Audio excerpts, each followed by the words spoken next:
आज की वीडियो में मैं लेकर आ गई हूँ 2024-25 के लिए new model paper BA first semester medieval history यानी मध्यकालीन इतिहास का।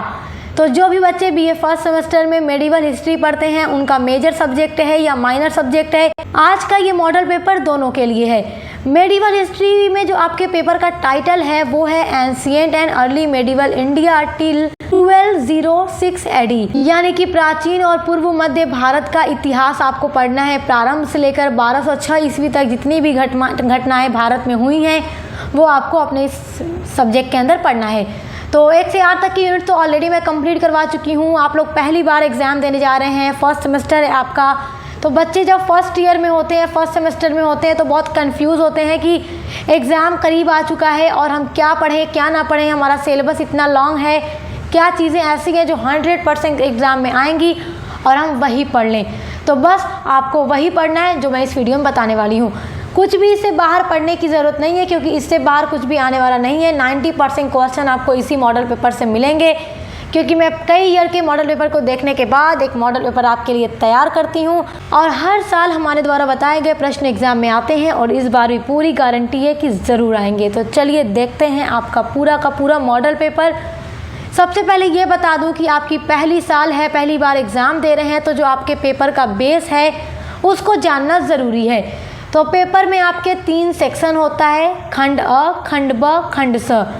खंड अ होता है आपका अति लघु उत्तरीय प्रश्न यानी वेरी शॉर्ट।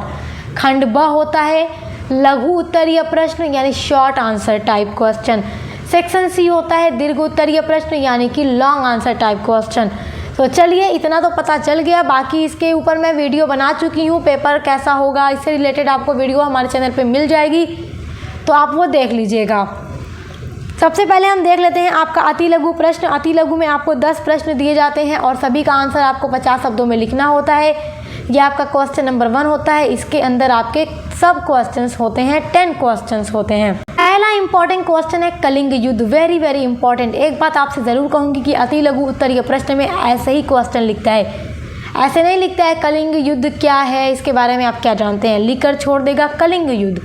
अब आप समझ जाइए कि कलिंग युद्ध के बारे में ही आपको लिखना है। तो बहुत इंपॉर्टेंट क्वेश्चन है। देखो, प्राचीन भारत के इतिहास में लड़े गए सभी युद्धों में सबसे घातक युद्धों में से एक था कलिंग युद्ध।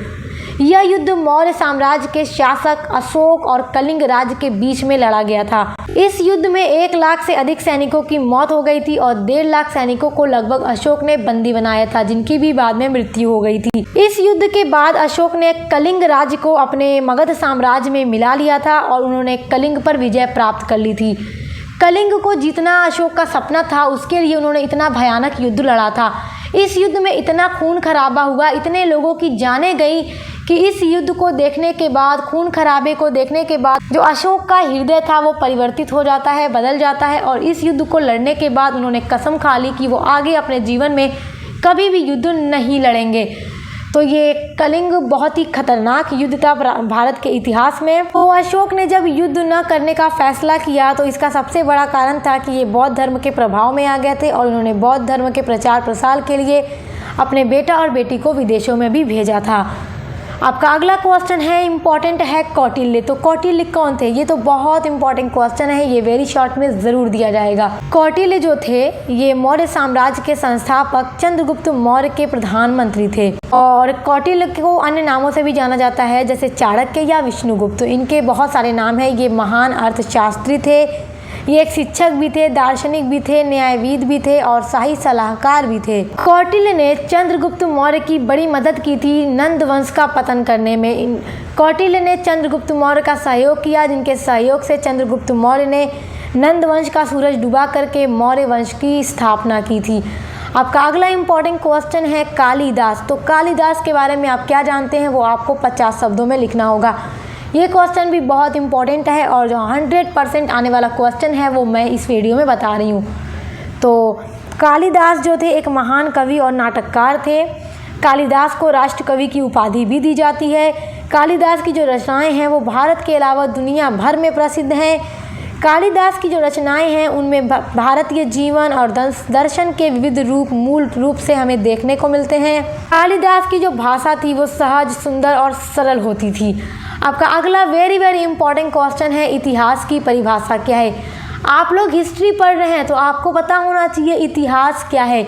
आपकी जब मैं क्लासेस करा रही थी, यानी जब मैं आपको आपकी यूनिट्स पढ़ा रही थी, तो यूनिट नंबर 1 में ही मैंने आपको ये सारी चीज़ें बताई थी इतिहास के बारे में। तो देखिए, आपसे जब इतिहास की परिभाषा पूछेगा तो आप अपना आंसर लिखेंगे। इतिहास 2 शब्दों से मिलकर बना है, इति प्लस हास, जिसमें इति का अर्थ होता है अतीत या बीता हुआ, और हास का अर्थ होता है कहानी, घटित हुई कहानी। जो पास्ट में कहानियाँ घटित हो चुकी हैं उनका अध्ययन करने वाला जो विषय है वो इतिहास है।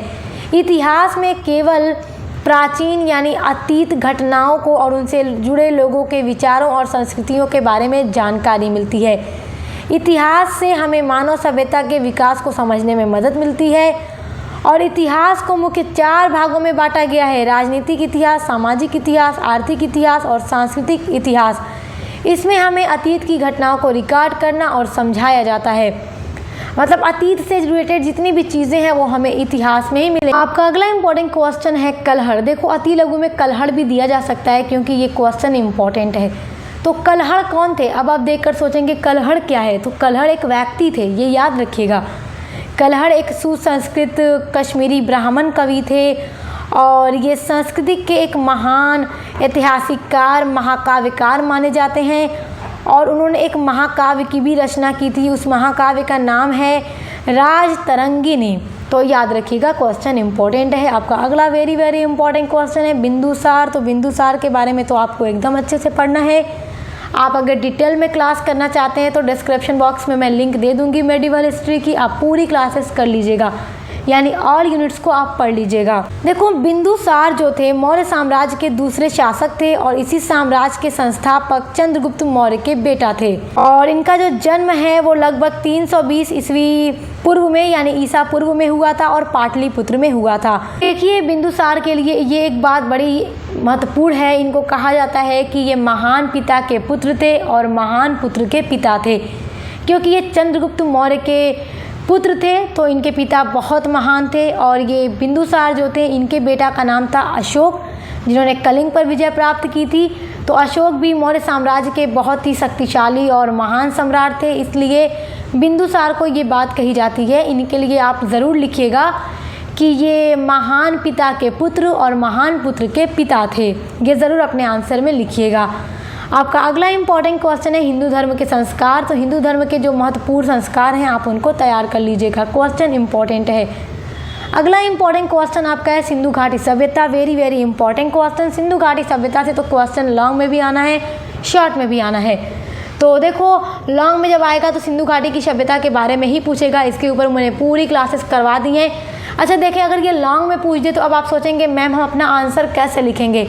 तो आज की इस वीडियो में मैं जितने भी क्वेश्चंस बता रही हूँ सभी के आंसर आपको प्लेलिस्ट में जो वीडियोस ऐड हैं उन्हीं में मिल जाएंगे। जो पूरी क्लासेस मैंने कराई हैं उन्हीं में आप नोट्स को स्क्रीनशॉट करके तैयार कर लीजिएगा। लॉन्ग आंसर आपका तैयार हो जाएगा, क्योंकि नोट्स हम आपके लिए ही बनाते हैं। तो सिंधु घाटी सभ्यता जो है दुनिया की सबसे प्राचीन सभ्यताओं में से एक है। इसे हड़प्पा सभ्यता के नाम से भी जाना जाता है। ये जो सभ्यता थी ये बहुत ही विकसित सभ्यता थी। इस सभ्यता के लोग सूती कपड़े पहनते थे। सभ्यता के लोगों ने नाव भी बनाई थी, मुद्राएं भी बनाई थी, मूर्तियां भी बनाई थी, बर्तन भी बनाए थे। मतलब एक बहुत ही सुसंस्कृत और विकसित अच्छी सभ्यता थी।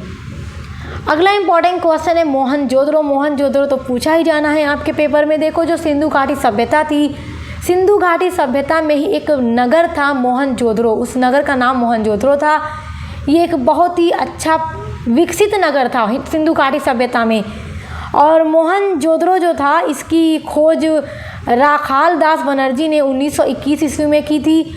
मोहनजोदड़ो को दुनिया का सबसे पुराना नियोजित शहर माना जाता है। और मोहनजोदड़ो में ही एक बहुत बड़ा स्विमिंग पूल भी पाया गया था, यानी स्नानाघर पाया गया था, जिसको देख करके इतिहासकार ये बताते हैं कि मोहनजोदड़ो जो था एक सिंधु घाटी सभ्यता का ऐसा नगर था जिसके लोग बहुत विकसित थे, बहुत सुसंस्कृत थे और सभ्यता वाले थे, जिन्होंने उस टाइम पर एक स्विमिंग पूल का भी निर्माण किया था। आपका अगला इंपॉर्टेंट क्वेश्चन है पूरा पाषाण काल के मानव का भोजन। तो ये ज़रूर पूछेगा कि पूरा पाषाण काल के मानव का भोजन क्या था। तो देखो, पूरा पाषाण काल के जो मानव के भोजन थे वो कच्चे मांस खाते थे, मतलब ये पूरी तरह से जंगली जानवरों पर डिपेंड थे और ये कच्चे मांस को खाया करते थे क्योंकि इन्हें पकाने का ढंग नहीं था। इन्होंने अभी आग की खोज नहीं की थी, जब तक ये कच्चे मांस ही खाया करते थे। उसके अलावा ये कुछ सब्जियां भी मतलब खा लिया करते थे, जो खाद्य पदार्थ थे उनको भी ये खाते थे और ज़्यादा टाइम इन्हें अकाल का भी जोखिम रहता था। मतलब कितनी बार अगर इन्हें जंगली जानवर नहीं मिलते थे तो इन्हें भूखे ही सोना पड़ता था। तो ये 10 महत्वपूर्ण प्रश्न आपके अति लघु उत्तरीय प्रश्न के हैं, इनको बढ़िया से तैयार कर लीजिएगा क्योंकि ये ज़रूर एग्जाम 2025 में आने वाले हैं। तो अब मैं आपके 2025 एग्जाम के लिए लघु उत्तरीय प्रश्नों को बताने वाली हूँ। लघु उत्तरीय प्रश्न देखिए, सबसे पहला इंपॉर्टेंट क्वेश्चन है, मौर्य साम्राज्य के पतन के कारणों का उल्लेख कीजिए। मौर्य साम्राज्य का पतन किन कारणों से हो गया था, वो कारण आपको पढ़ लेना है, बहुत इंपॉर्टेंट है। और मौर्य साम्राज्य के ऊपर मैं पूरी वीडियो बना चुकी हूँ। आपका अगला इंपॉर्टेंट क्वेश्चन है लघु के लिए कि भारत में सामंतवाद के उदय पर टिप्पणी कीजिए। टॉप लेवल का क्वेश्चन है, आपके एग्जाम में ज़रूर दिया जाएगा, तैयार कर लीजिए, 100% आने वाला है। अगला क्वेश्चन देखिए आपके लघु के लिए है, कौटिल्य के अर्थशास्त्र पर एक निबंध लिखिए। देखिए कौटिल्य और कौटिल्य का अर्थशास्त्र, ये क्वेश्चन बहुत इंपॉर्टेंट है, टॉप लेवल का क्वेश्चन है एग्जाम के पॉइंट ऑफ व्यू से और एग्जाम में ये दिया जाएगा 100%। आपका अगला इंपॉर्टेंट क्वेश्चन है, हिंदू धर्म के रीति रिवाजों का वर्णन कीजिए। देखिए हिंदू धर्म के जो रीति रिवाज हैं, जो संस्कार हैं, आप उनको ज़रूर तैयार कीजिएगा, क्वेश्चन इंपॉर्टेंट है। अगला इंपॉर्टेंट क्वेश्चन है, उत्तर वैदिक आर्यों के धार्मिक जीवन का वर्णन कीजिए। Very very important question. उत्तर वैदिक आर्य जो थे उनका जो धार्मिक जीवन था वो कैसा था। उत्तर वैदिक और वैदिक काल पर मैं वीडियो बना चुकी हूँ, तो आप देख लीजिएगा, पूरी वीडियो आपके लिए हेल्पफुल होगी। सब टॉपिक पर मैं वीडियोस बना चुकी हूँ। क्वेश्चन बहुत इंपॉर्टेंट है एग्जाम के लिए, इससे बाहर आपको पढ़ने की कोई ज़रूरत है नहीं। अगला क्वेश्चन है, उत्तर वैदिक काल की सामाजिक स्थिति की विवेचना कीजिए। उत्तर वैदिक काल की धार्मिक और सामाजिक स्थिति और जीवन के बारे में आपको बढ़िया से तैयार रखना है। अब जो आपको क्वेश्चन बता रही हूँ सबसे इम्पॉर्टेंट क्वेश्चन है, देखो गुप्त काल भारतीय इतिहास का स्वर्ण युग है, इस कथन की विवेचना कीजिए। सबसे महत्वपूर्ण प्रश्न तो यही है। देखो गुप्त काल जो है, गुप्त काल के ऊपर मैं वीडियो अपलोड कर चुकी हूँ और गुप्त काल जो है इसको प्राचीन भारतीय इतिहास का स्वर्ण युग माना जाता है। तो क्यों स्वर्ण युग ये कहा जाता है, इसलिए ये क्वेश्चन एग्जाम में ज़रूर दिया जाएगा। इस स्टेटमेंट का आपको पूरा टिप्पणी करना होगा, आंसर लिखना होगा। ये सेक्शन सी में भी पूछ सकता है, इसलिए आप इसको लॉन्ग ही तैयार कीजिएगा, क्वेश्चन बहुत इंपॉर्टेंट है।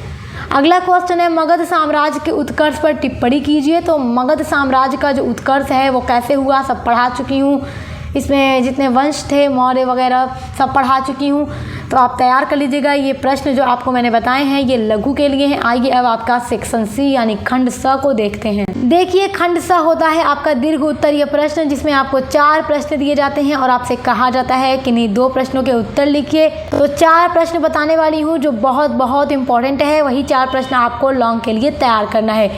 आपका पहला इंपॉर्टेंट क्वेश्चन है, दीर्घ के लिए एक शासक के रूप में हर्षवर्धन का मूल्यांकन कीजिए। टॉप लेवल का क्वेश्चन है, 100% दिया जाएगा, तैयार कर लीजिएगा। अगला इंपॉर्टेंट क्वेश्चन है, पाषाण काल को परिभाषित करते हुए नवपाषाण काल की संस्कृति की प्रमुख विशेषताएं बताइए। सबसे पहली जो वीडियो मैंने अपलोड की है यूनिट नंबर 1, उसी में आपको पूरा ये आंसर मिल जाएगा। पूरा पाषाण काल, नवपाषाण काल और जो मध्य पाषाण काल है, तीनों के बारे में मैंने पढ़ा दिया है। तीनों काल के मानव का जीवन, संस्कृति, भोजन, हथियार सबके बारे में पढ़ा दिया है, तो आप तैयार कर लीजिएगा। अगला इंपॉर्टेंट क्वेश्चन है, वैदिक काल के राजनीतिक, सामाजिक, आर्थिक एवं धार्मिक जीवन का वर्णन कीजिए।